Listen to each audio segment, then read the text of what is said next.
This is a little more troubling than the 2014 Yeah. What word would Kansas you City use? Chiefs. I'd say stuck.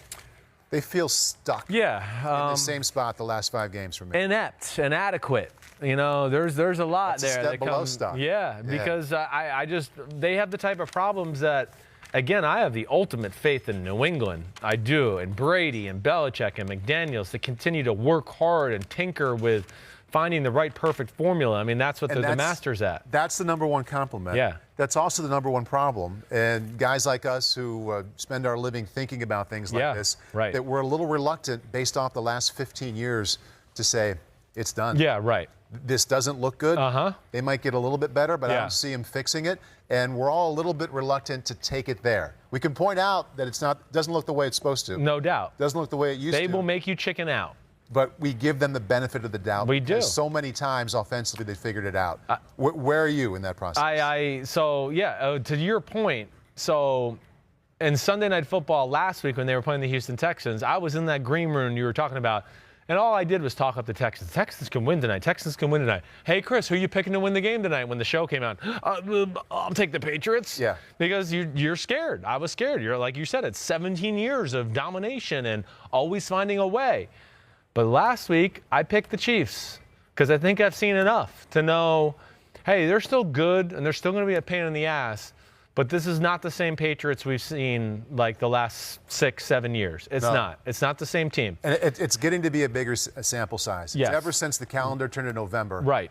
2-3 the last 5 games. And whether it's last night against Kansas City, Chris, or 2 weeks ago against Dallas or a month ago in Philadelphia, you remove whoever they're playing, it's the same kind of frustration. It is. Offense can't move the ball. Right. Tom looks pissed off. And Dallas and Philadelphia Receivers are not unopened. that good, as we know. And the point is, no matter who they're playing, it's been the exact same feeling you get from watching the Pats. Pretty much. You're right. I mean, we can go back to really the Browns game when they won 27-13, and I can go, no, there was inklings there that it was true issues. I mean, the Browns had some moments of totally shutting them out. I mean, they really did. Again, it was 3 consecutive plays of turnovers. Then the week after that was the butt whooping in Baltimore. Then it was the Eagles game, which they had to use a trick play to score the touchdown, right? The Cowboys game, which was a lot of struggle. It was a block punt and something else that happened in that game to set up a score. And then, of course, the Texans and the Chiefs. So I've gotten the feeling that you thought this whole time that the defense was good enough. Yes. And with the faith and, like I say, giving them the benefit of the doubt that you thought the offense would be they would come along. Right. I think the Texans game changed me. Changed me. That game gave me the confidence at least to go, you know what, Kansas City's going to pose a lot of problems for the New England Patriots too, and that's why I picked Kansas City. What's the biggest problem that they posed? To the offense. Yeah, okay. So the greatest thing they pose, Steve Spagnuolo, first off, this is my headline, is he New England a little bit. He New England in New England, which I love, okay? And I mean that because, one, doing some abnormal disguises. He did a little bit of, we're going to blitz. Everybody's at the line of scrimmage. We're going to drop out. Oh, now this time we're blitzing. That's what New England does to everybody. They took away their best player. There was a number of third downs and red zone plays where they said, throw it to somebody else besides Julian Edelman. Right. We're doubling him. And who's that somebody else? And who was that somebody else? Exactly. Steve Spagnuolo deserves a ton of credit. He really took a lot of things that New England does to teams and put them a part of his game plan. Other big third downs and red zone plays.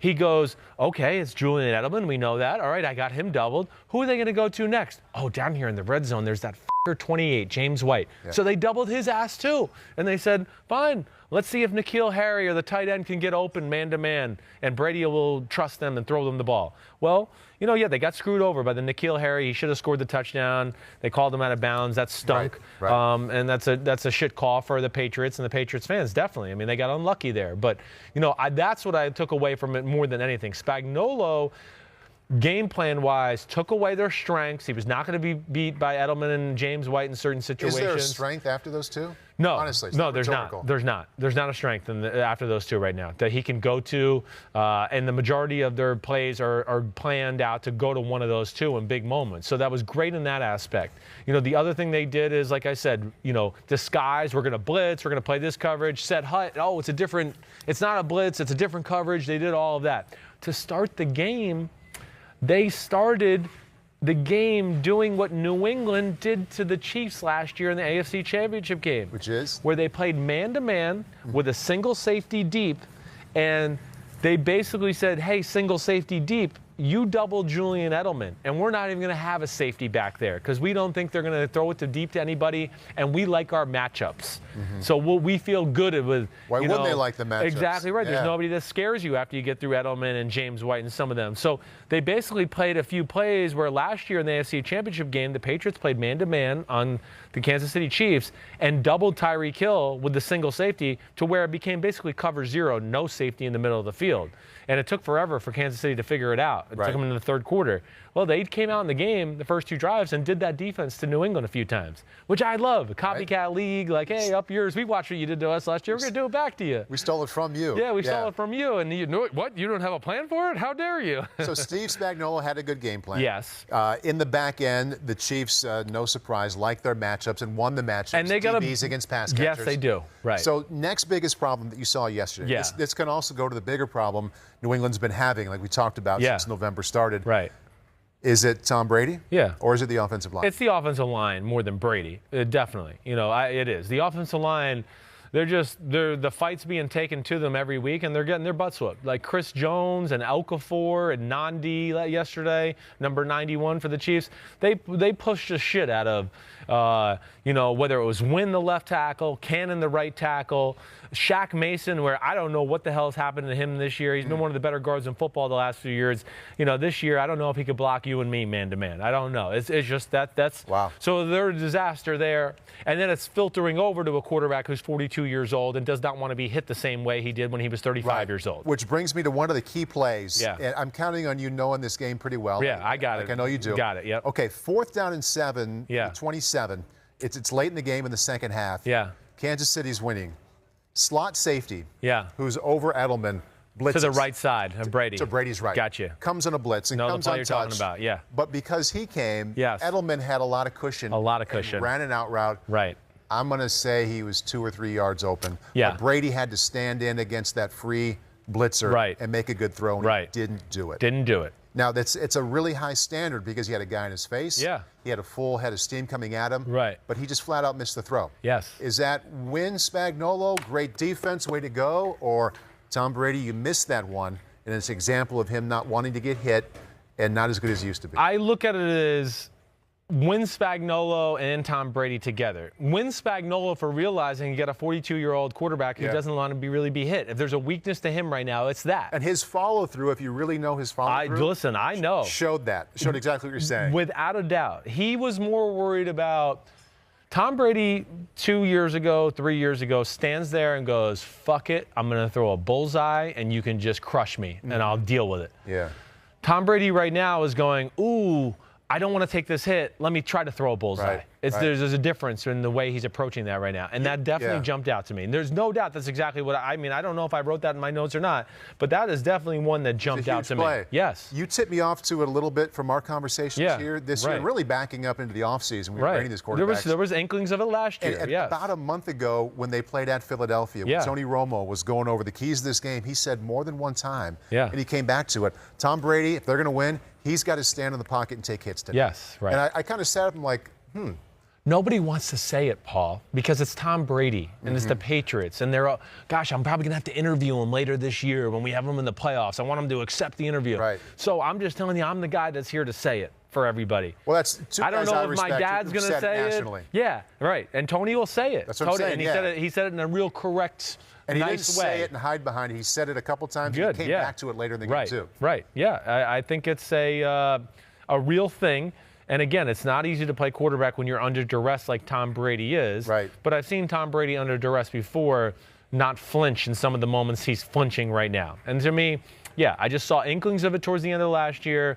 Have seen it again this year. Doesn't mean he's still not really good. Doesn't mean you still can't win the Super Bowl with him. He can make big-time throws. But with an offense that's struggling and you're not one of the, you're not high octane right now as far as that. Those little plays start to magnify now because last year he would get away with it maybe on a 3rd and 7, and then 4th and 7, we dialed up another great play. There's Gronk down the middle. Bam! Let me just throw it to Gronk. He's covered, not covered, doesn't matter. I'm just going to throw it to him. First down, and then we'd all forget that he was kind of flinchy on 3rd down. Right. But they got the first down, so who cares? Oh, it's all good. He's Tom Brady. Blah, blah, blah. And we just moved on. Right. And that's all I was trying to say in the offseason, that I saw some of that was a little concerning. Yeah. And now that there are even less around him right now, it's being magnified in certain moments. Hey, listen, the last play of the game. Yeah. He fell down. Nobody touched him. Right. He threw the corner out to Julian Edelman. Right. He fell down. What'd you think of that play? Well, gutsy call by Spagnuolo, all out blitzing there. They brought 8? Brought 8. They said they were going to bring it to Brady. They were going to bring it. They were going to make him make the throw. And, Bashaud Breeland got a little touchy with Edelman as he came out of the break, but all together, that was a pretty damn good play. Yeah, it was a nice play. I mean, it was a I nice didn't play. think it was interference. No, I did not either. Did not. I would never like to see interference called in those scenarios. Right. We get to the end of the game, unless it's blatant, I don't want anything called. That's why I had a problem with the George Kittle play against the Gardner Johnson in New Orleans. He came off the blind. He punched Gardner Johnson. He pushed him. And then Gardner Johnson, as he's getting pushed back, holds his shoulder because he's getting bowled over. And they call pass interference on him. And I just think, that's not the right call there in that moment. Right. But, and this is, like, I hate all the referee talk and the pass interference talk because the main story there about that sequence, the Patriots had 1st and goal from the 5 and didn't score. Right. Yeah, right. And how often do we ever see that? Right? Right. It's very rare. The opposing defensive coordinator coming back and kind of wrapping it all together, which you talked about with Steve Spagnuolo, was willing to say, I'm going to play one-on-one with these 3 receivers, and I'm going to win. Yeah. And I'm not going to let Brady sit back there and pat and go through and make the right decision and then throw some laser in there. Right. I'm going to make him a decision right now and make him make it where he knows he might get hit. And is he willing to do that at 42? I think that's what he did. I think that's what we're starting to see a little bit more the last 2 weeks, where 2 defensive coordinators in certain situations just said, you know what, we're going to bring it to Brady here and make some of these other guys beat us other than Julian Edelman and see if they can do it. And we're not even going to have a free safety in the middle to help. No. That's how much we believe in the matchups that are on our side. There you go. Yeah. There you go. Other side, Chiefs offense, Patriots defense. Wait. One more thing I wanted to make a point of, just with the Patriots offense. Yeah. The Patriots, we talked about the Chiefs' really good game plan, but to me, the yesterday showed a little bit that the Patriots have a little disbelief in their offense, too. I mean, the 2 trick plays, they always have trick plays, but to me, the Niners had trick plays. I know, but the Patriots are seeming to dial them up on every week basis right now to tell you that, like, oh man, our offense we're not clicking. We need something on every drive almost. And they were the 2 biggest plays. They were their 2 biggest plays. That's what I mean. And then the other thing that I just thought was a little telling, Sammy Watkins catches that ball for a 1st down, and Belichick challenged it, which then not allowed him to challenge the N'Keal Harry stepping out of bounds. Like, to me, Belichick moments are being magnified right now, and every inch is mattering a little bit because he's going, oh man, we need to get off the field here, and I don't know if my offense can score points and do things like that, where he's worried about them. So he's almost over-managing a few situations. They're just little clues. That's all I'm saying. All right, that's it. I'm done. You know who else is awesome? Honey Badger, Chris Jones. Got to give them credit. They were beasts yesterday. Right? Yeah. Our Chiefs offense, Patriots defense. Yep. Not going to spend as much time as we did I got with the you. other I won't beat you. I know that was What's long. worth hitting? What's worth hitting there? But my number one theme would be, I think it was one of the worst games I've ever seen Patrick Mahomes play. Really? Yeah. He was tentative, inaccurate a lot of times. What's at the top about tentative? Yeah, tentative. I think you want to talk about seeing ghosts? Man, did he leave the pocket a bunch when I went, there's nobody near you? He always does that. He's been a little bit of a bad habit lately, especially. Like backpedaling and throwing off his back foot, no doubt. There's no doubt. That's not new. It's not new. I think it's becoming more consistent, though, to where, yes, he always did it, but he did it within the right rhyme and reason to where I went, oh, yeah, there's a little pressure. You're supposed to back up here. Now he's doing it with, like, nobody around him. I think I wrote one of my little scribbled sentences here that kind of speaks to that while watching him. It's like, does Patrick Mahomes ever take 3 and release just from the pocket? No, right now he does not. He does not. Exactly right. That's what I want to be. And there was a number of plays and throws during the game where I want to go, just stand there. There's a guy coming across your face right now. If you just stand there, you're going to hit him, and he's going to be running, and you're going to get a 1st down. But, I think with his history against the Patriots intercepting him early on, he became really careful. And then the beauty of the Patriots, again, is just getting back to what they do at the line of scrimmage. As a quarterback, you never feel good. You know, oh, it's 4 coming, but wait, did we pick up the right 4? And you're looking around, and that can lead to you not seeing the rest of the field clearly, too. And I think that was certainly another issue there. This game was crazy from the sense of this. At one point, I'm sitting there going, the Chiefs are about to blow them out of the stadium. Felt like it, didn't it? I mean, it's 23-3, and they got the ball at the 45-yard line. And I'm going, holy shit. Was it 23-7, sorry. 23-7. I'm going, holy shit, they're about to blow the Patriots out. If they can just put a drive together. Oh, they go 3 and out, the punt gets blocked. Yeah, right. What? Now it's 23, what was it, 23-10 after that? Or it went to 23-13. You're right. On the run, yeah. Then the next drive. Okay, here they go. They're moving the ball. Yeah. Travis Kelce runs backwards on a 3rd and 2 and then fumbles the ball. And then all of a sudden you go, shit, it's 23-16. Here we go. We're in a game. And then the referees screw the Patriots over to where you go, oh, maybe they should be winning now. You know what's fitting here? In the Patriots closing that gap, you talked about the special teams, the defense, the referees. It's crazy. Not once the offense. I know. It's a different year. It is a different year. So either way, and you've heard me say this, I still think the Chiefs are tinkering with their new plan of attack, and I do like it. I think it's going to make them better in playoff football. What's new? Underneath the center more. A little more play action, a little more diversified drop back pass game. They have more ways to attack you in the shorter part of the field when they drop back to pass. Not everything's just vertical. You go this way, cross, you go deep post, cross, all of that. They've stopped doing that a little to me, which is going to make them more effective against the good teams in the playoffs, definitely.